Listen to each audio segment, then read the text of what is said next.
Hey, everybody, it's episode number 229 of the Golf Podcast, and we're going to dive into a topic that I like. I've been meaning to talk about this. We're going to talk about how to develop a better feel around the greens.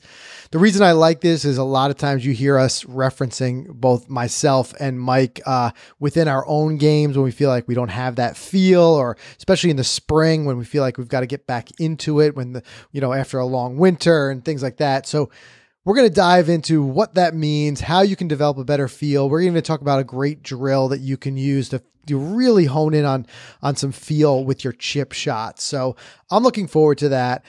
Before we dive into all that, though, I want to catch everybody up on what's been going on around Golficity, the Golf Podcast Facebook group, the Virtual Open, and of course, all that other stuff is going on because we've got just so much going on. And Mike, why don't we start by first recapping, I would say but I'm going to say Mike's Virtual Open round, that track was beautiful. Ballyowen. Yes. How gorgeous did that look, both on the ground and in the sky, because we did film it. Yep.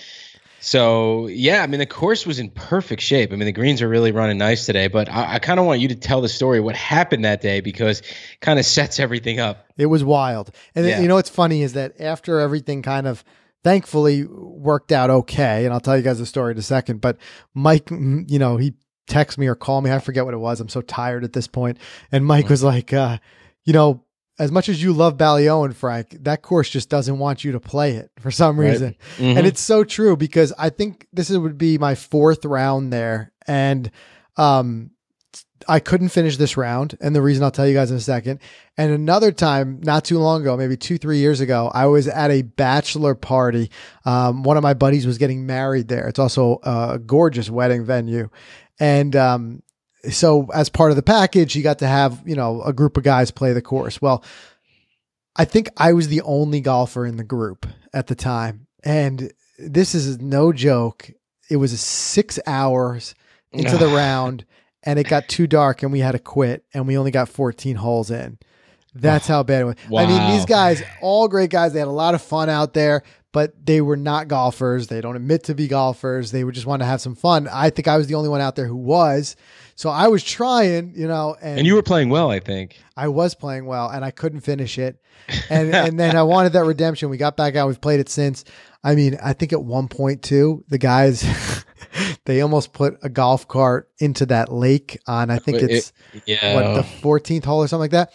And just because, again, it wasn't like one of those crazy drunk scenarios. It was because these guys don't play golf. Just don't know how to, right. They didn't set the parking brake on the cart, and it slowly started rolling and then picking up more and more speed. And then we saw it and we ran, and like 4 or 5 of us grabbed the cart and just put our physical brakes on it by holding it.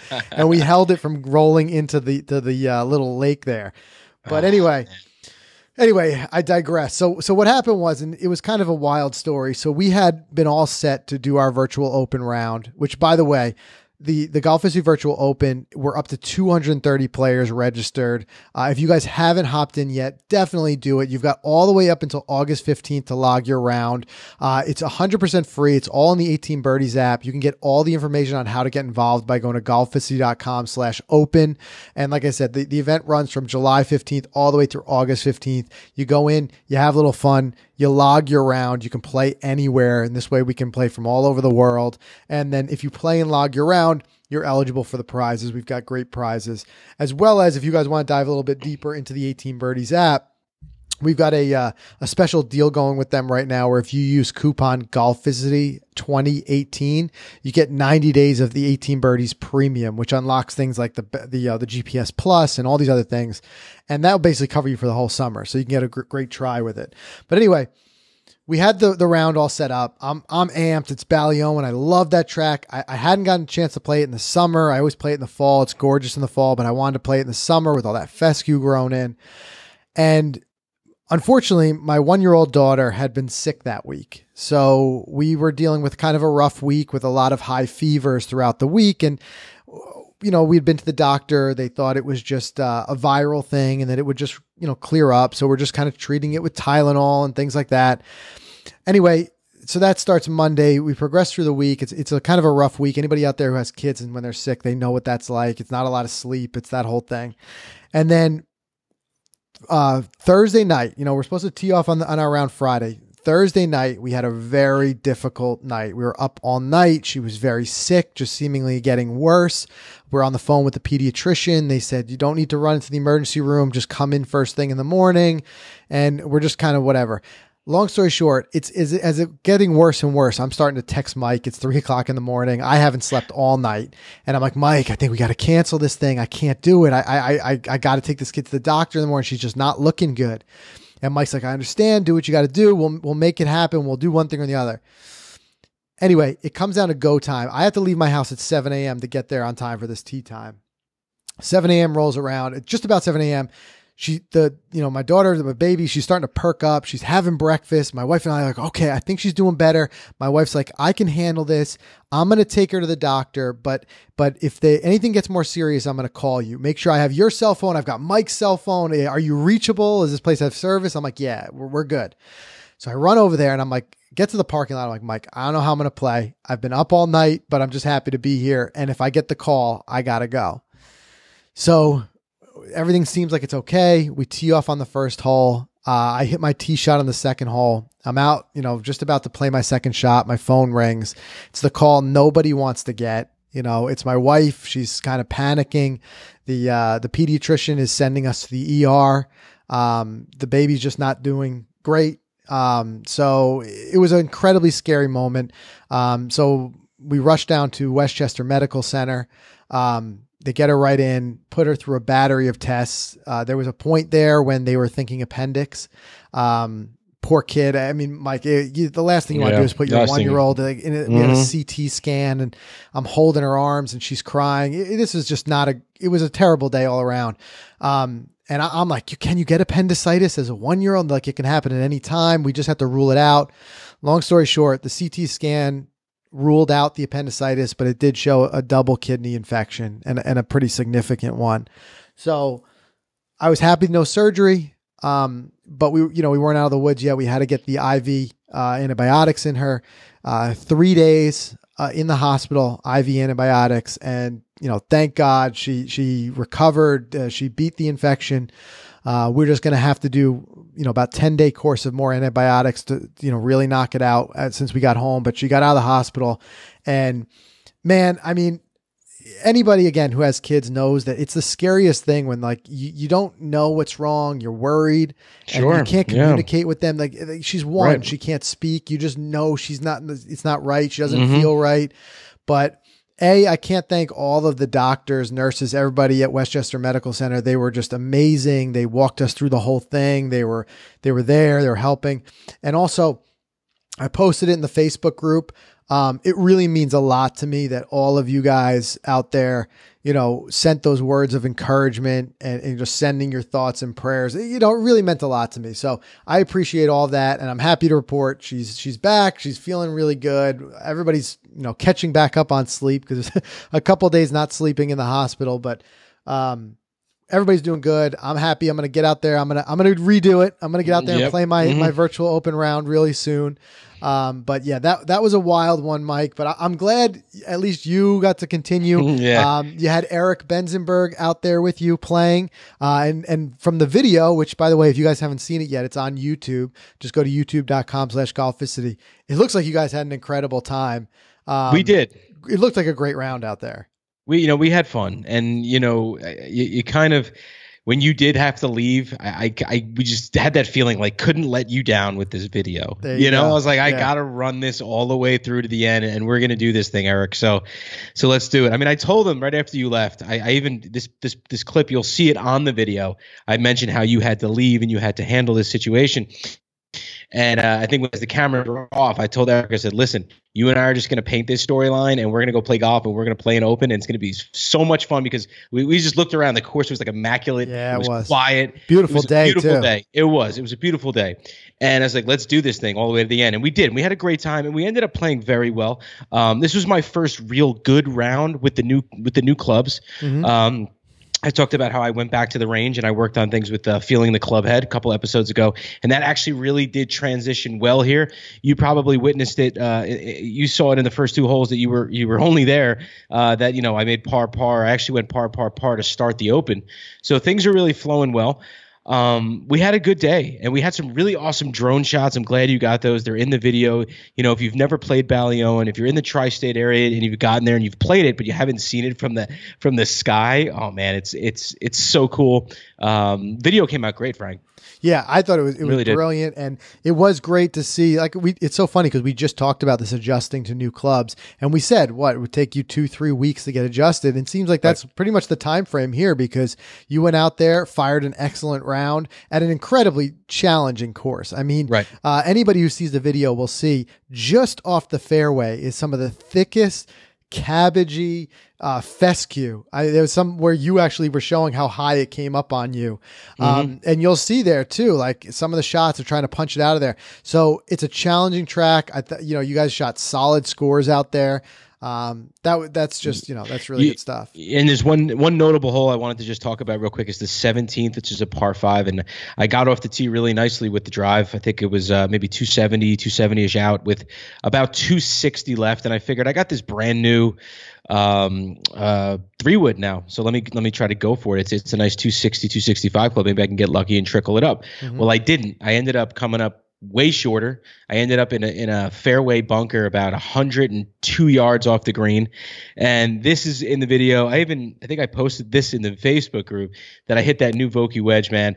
I put that thing about 10, 15, maybe 20 feet past the hole, and I just pulled it back on a string. It just rolled all the way back. I ended up making birdie on that hole, and that was the momentum going into the last hole. So it was really cool. I mean, it was a solid 88 for someone who's been really struggling in the mid-90s with these new clubs, just trying to get them right. I'm now back to my normal scores, and hopefully from here on out, Frank, it's mid to low 80s from here. Yeah, I'm so glad we caught that on camera because that was really cool to see that ball just stop and zip back the way it did, especially from a bunker.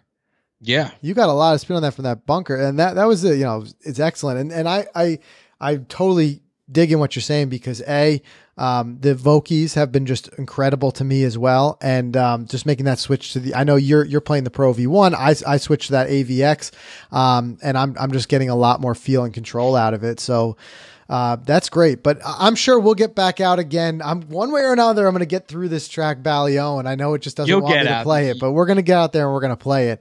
You'll do it. But I just wanted to tell people, check out this video because I'm super proud. This is like Mike's first video project without Frank.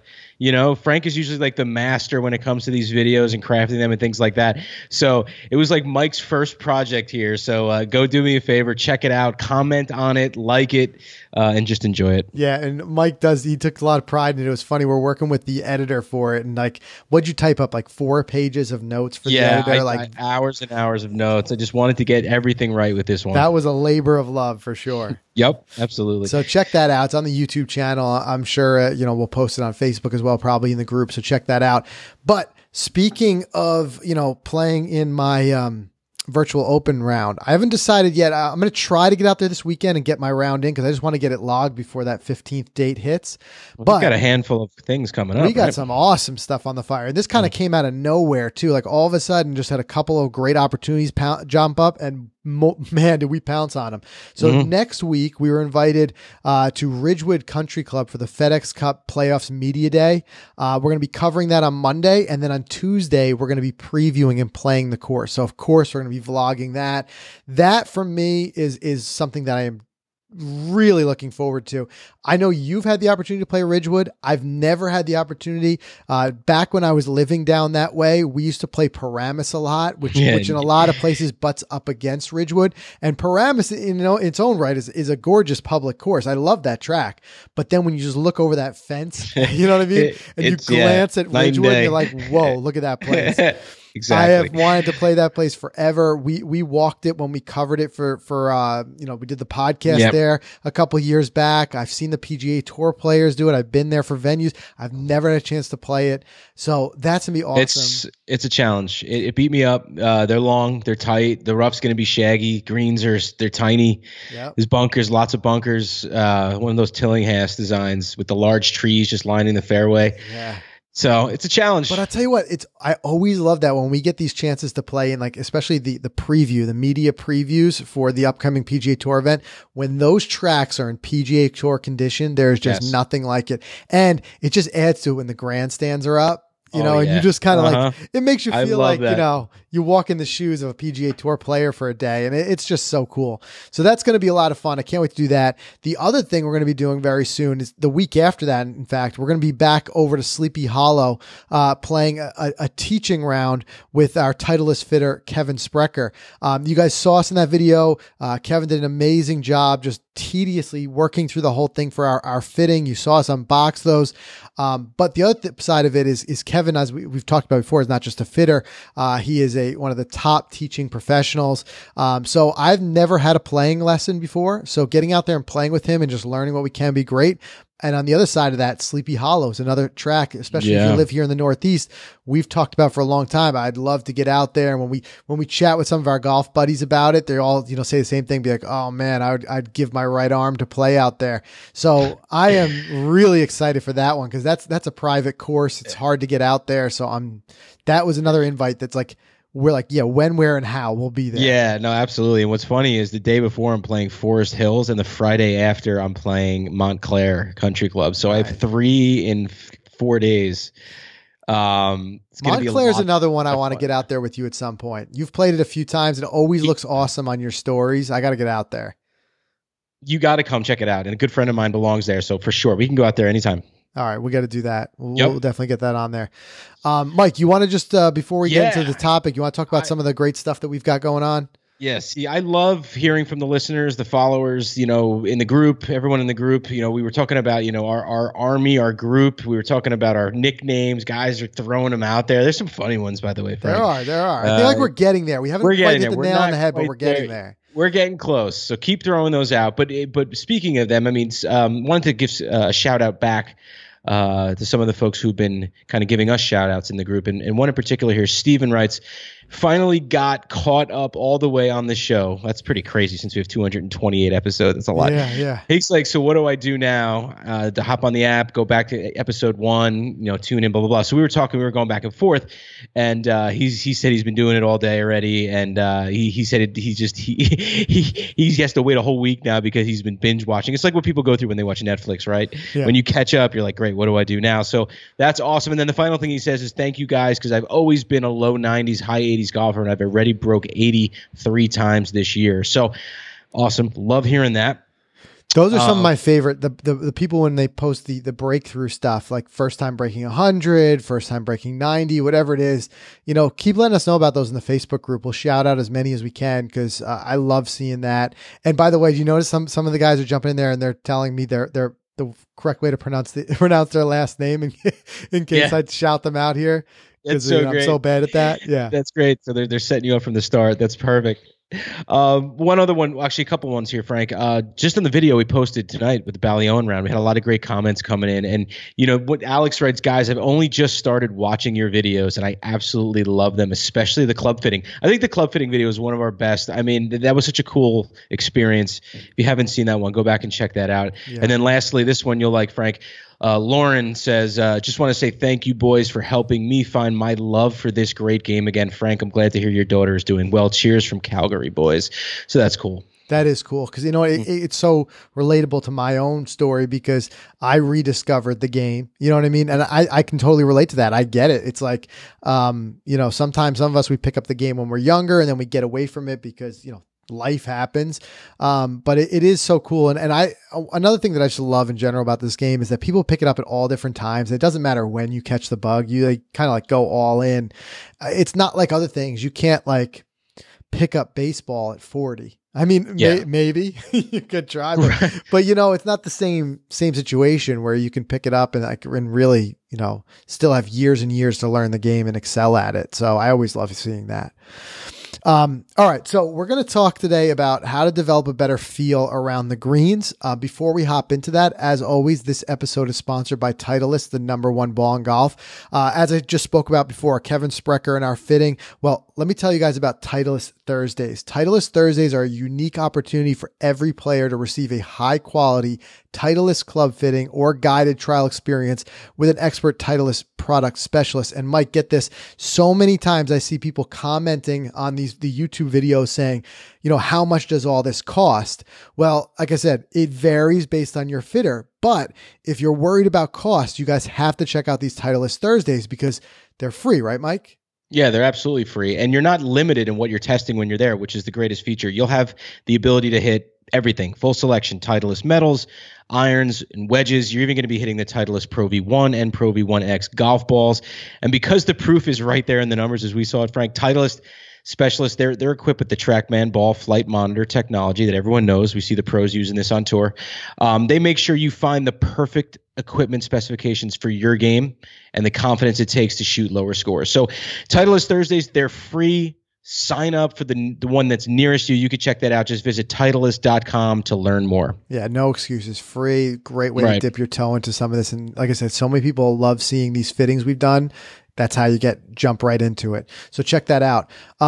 Let's talk about, feel around the greens and feel again, most of you guys would relate to that terminology. It's kind of its own like lingo. If you're newer to the game, you might not quite know what we're talking about with feel, but in a golf sense, feel basically means the ability to control the distance of your shots. And it can apply to just about any shot on the course, but most times when you hear golfers talk about feel, they're talking about short game. That's largely what I think you and I are talking about when we talk about feel.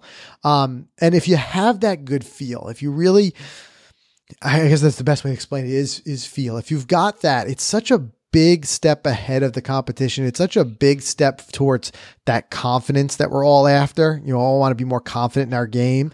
And I think as you develop that, as you have that feel, you just get so much more confident. And unfortunately, there's a lot of golfers who think that feel is something you either have or you don't. They feel like if you're born with good feel, you're lucky. If not, you're in trouble, but it's not the case. So don't get discouraged if you feel like you don't have a good feel around the greens. It's something that you can develop, just like other parts of your game. But as we've said before, there's no magic pill. There's no, watch this one video and all of a sudden it's going to click and you're going to know it. It really requires, as with anything, putting the work in, putting the time in, getting out there, grinding. But I think what we always do with a lot of this instruction is we try to say, first identify the problem. That's half the battle. Because a lot of guys are just kind of like chasing their tail out there. They're practicing everything and they don't know where the areas really hone in on. So it's like identify the problem. If you find that feel is a problem for you, then put a practice plan, an action plan in place that forces you to get out there, practice it, work on it, and then, see that constant improvement. I think so many times we go out there and we do like a 15-minute practice drill that we saw on YouTube or something. And then we just get frustrated with ourselves the next time we're on the course. Like, I don't got it. I don't have the feel. Understand it takes a lot of time. And Mike, you and I, guys who have been to a lot of PGA Tour events and seen it firsthand, we see guys who understand these guys, they're doing this for a living. They're hitting 200-300 balls a day, every single day. And yet you'll be still so enamored with the amount of practice time goes into it. We'll see these guys on a Wednesday spending, before a tournament kicks off, they'll play the whole day in a pro-am, and then they'll spend another 2 hours in the chipping and short game area and putting area, just working on that feel. And that's where the feel comes from. When you see these guys with these incredible touch on TV and being able to put the ball right next to the cup, it's because they've done it thousands of times. So understand that if you're going to set those expectations for yourself, you got to be able to commit. I know everybody can't commit 2-3 hours a day to this game, but I think if you just do focused practice when you can get out there, it's incredible. But let me do a quick sidestep because it just made me think when I said Pro-Am. How about Molinari, dude? Yeah, dude, seriously.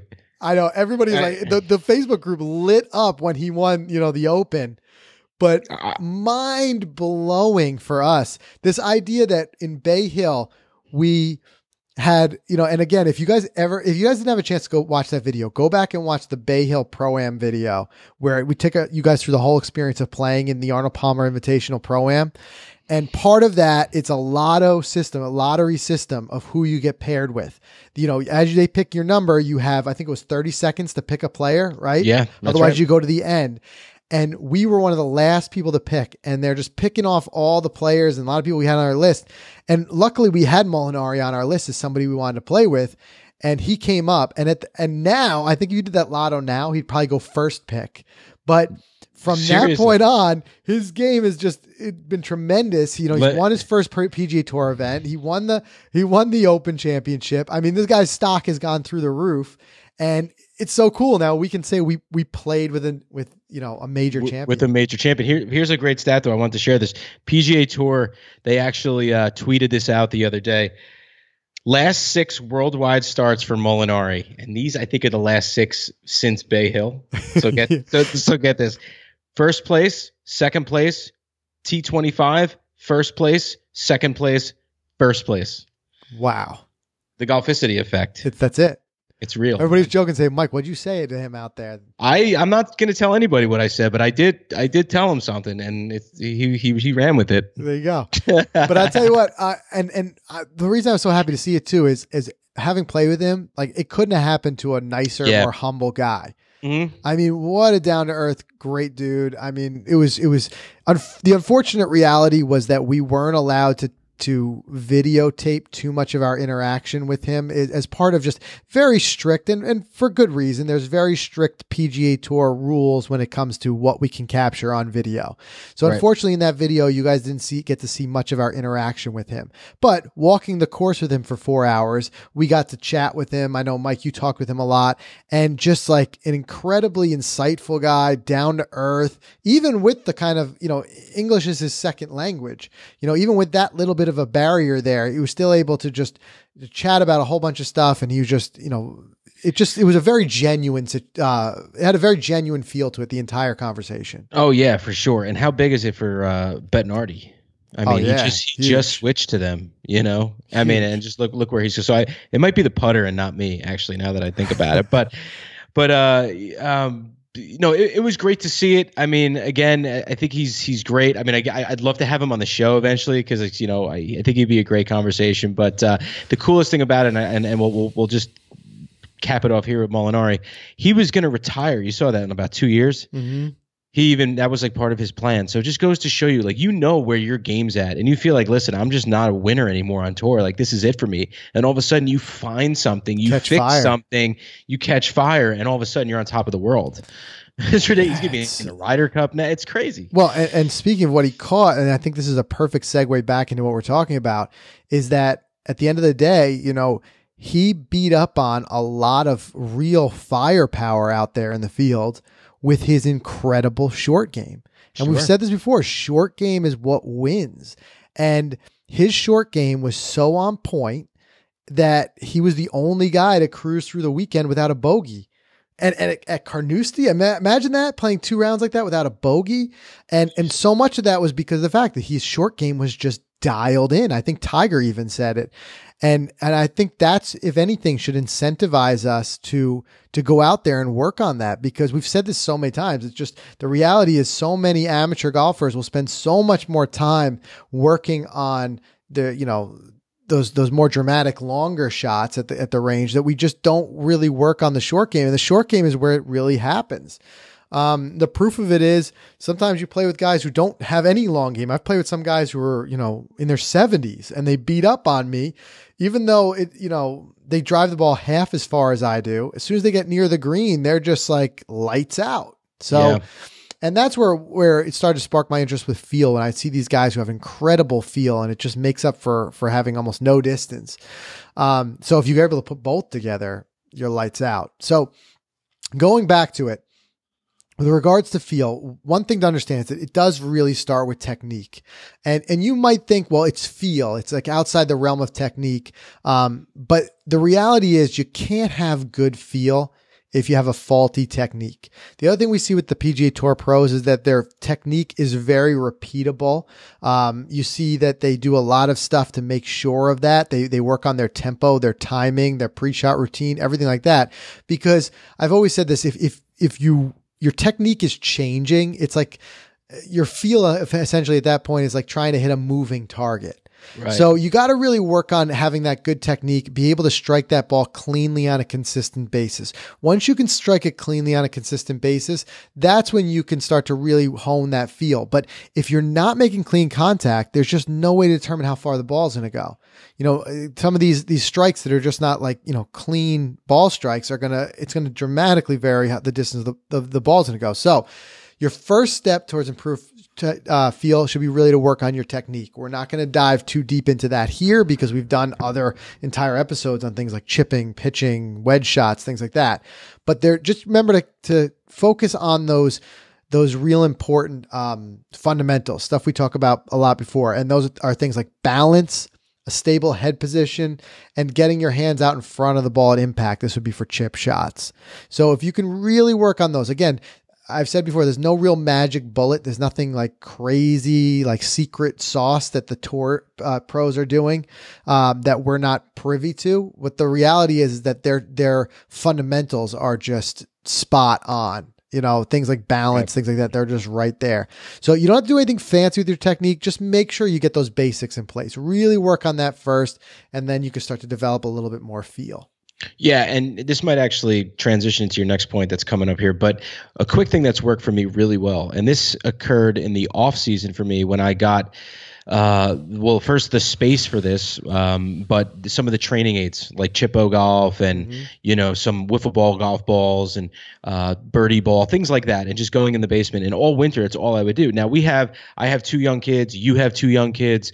Being able to just go downstairs and they watch them play, and honestly, I'm just chipping balls like as I'm watching them play, like in between playing with them or whatever. I'm just trying to carve that time out. It's crazy. But I think I've developed a really nice feel. It's actually probably the best part of my game right now. It has been for some time now.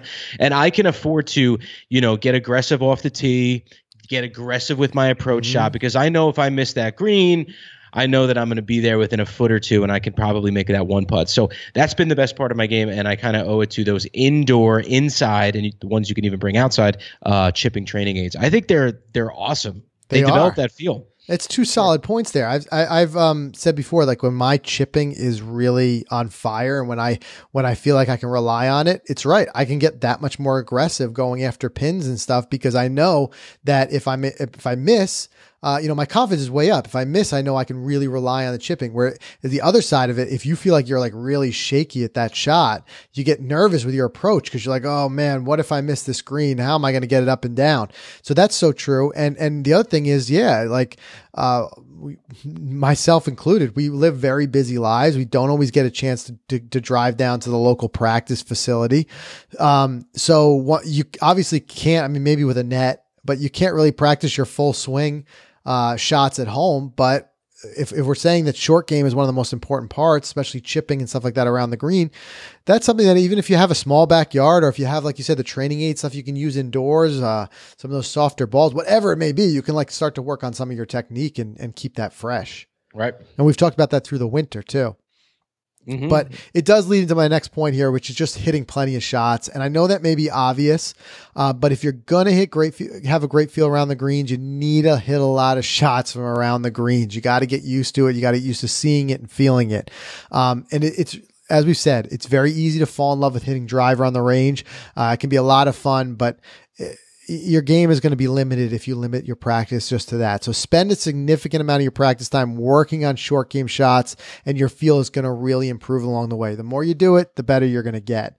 Another important takeaway is to try breaking each shot into 2 parts. And this is one problem that a lot of average golfers run into from a feel perspective, is that they don't actually know where they're aiming when they're hitting a short game shot. And sure, the hole is the final destination, but you certainly can't land the ball right there. It's going to bounce and it would roll beyond the cup.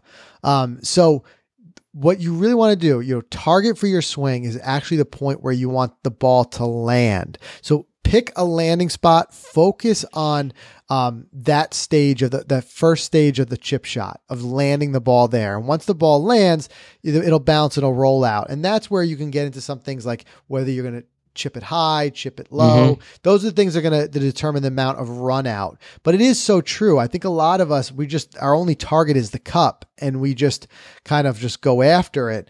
But you'd be surprised how much just this little change in aim can really help your game by just picking a spot where you want the ball to land and then just getting a rough calculation based on how far and how low or high you've hit it, what it's going to run out to. I think that's a good way to really improve here, without a doubt.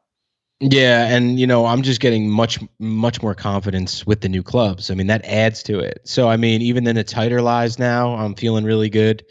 The thick shaggy lies feeling pretty good. So, I totally agree with you that this is the part of the game that you really need to hone in on. I mean, anyone can kind of change up their approach getting off the tee. I was going to switch to the strategy of going off the tee with irons at Ballion, but you obviously saw that the driver was working, so I stuck with it. Yeah. And you know what? It like I said before, it allowed me to get more aggressive. The short game saved me. It helped me break 90 that day. Yep. I did not hit all my greens. I did not hit all the fairways. I was scrambling a lot. I was in that fescue a lot, but I was able to scramble to save bogey a lot and even par. So, I for newbies, anyone breaking into this game and they want an area to start, I would totally start here. No doubt. And not only start, but also if you're getting back into it, because listen, if you're like us and if you're listening to this podcast, I'm sure you are like us. And the reality is you'd love to play golf all the time, but real life gets in the way. You saw the extreme example of that, as I said earlier, with my daughter, but other things happen. You have long stretches where you don't get a chance to play golf. Work gets in the way, travel gets in the way, weather gets in the way. We have that with the winter here. And when you get out of the game for a while and then you get back into it, it's very often that we want to just go out there and just start swinging again, and hitting those longer shots. But the reality is it can kind of like riding a bicycle. Your full swing actually comes back much quicker than your short game.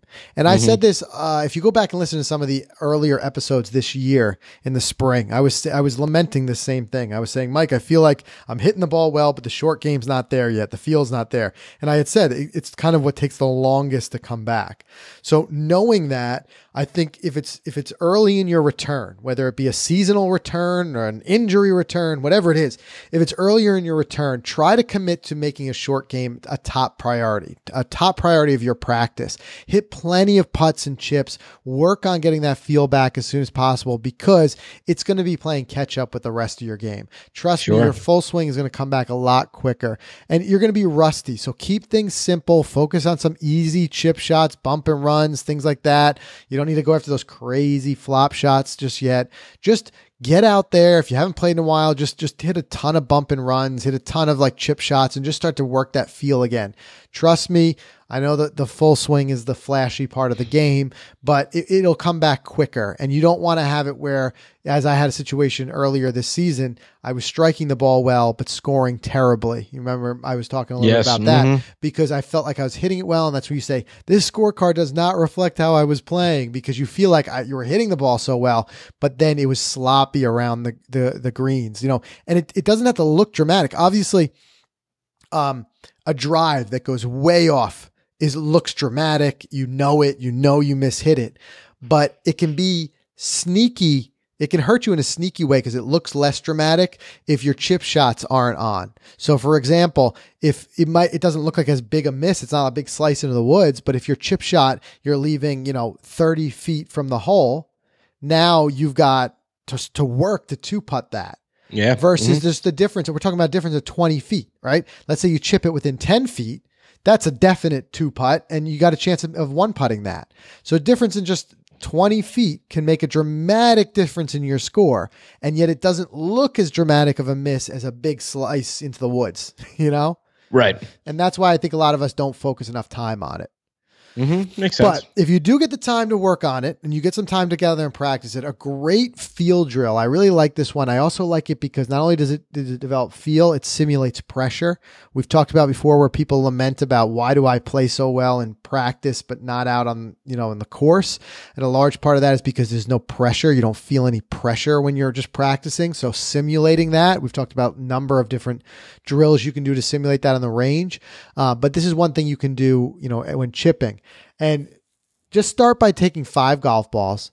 And you want to just don't line yourself up for anything crazy off the bat, downhill chips, uphill chips. Just try to find a flat practice green and use one of the holes as a target.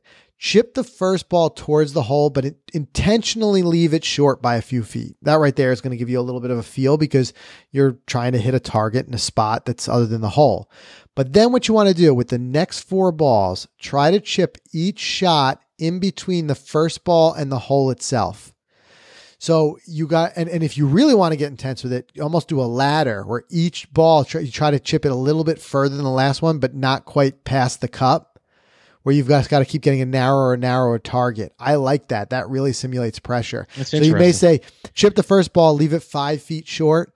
Then the next ball, try to get inside that 5 feet, but not to the cup. Then the next ball, try to get inside that ball, but not to and just keep working. And then if you really want to simulate pressure, make you a little like decree for yourself that you're not going to stop this practice until you do it, until you make it all the way through. Because trust me, on that 4th chip and you're chipping to a target that's like a foot and you're like, the nerves and the pressure is there. So it simulates that pressure because if I miss this, I got to start this whole drill over again. Oh man, you leave at 3, you come home at 9, you got to explain yourself. Exactly. You're like, hey, I'm doing that old ladder drill. What do you want from me?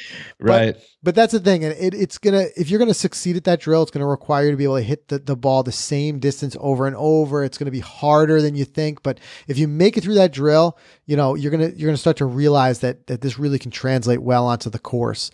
So give that a try. If you have tried it, let us know how it went by posting it in the Facebook group.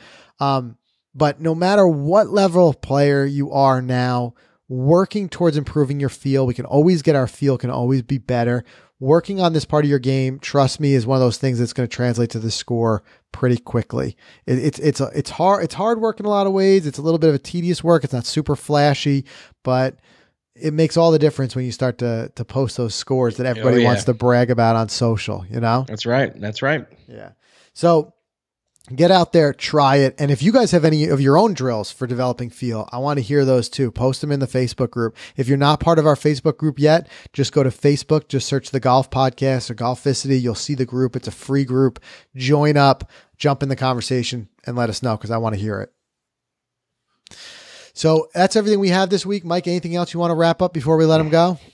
No, man. I'm hoping you pick one of these upcoming locations for your virtual open, whether it's Sleepy Hollow, Ridgewood.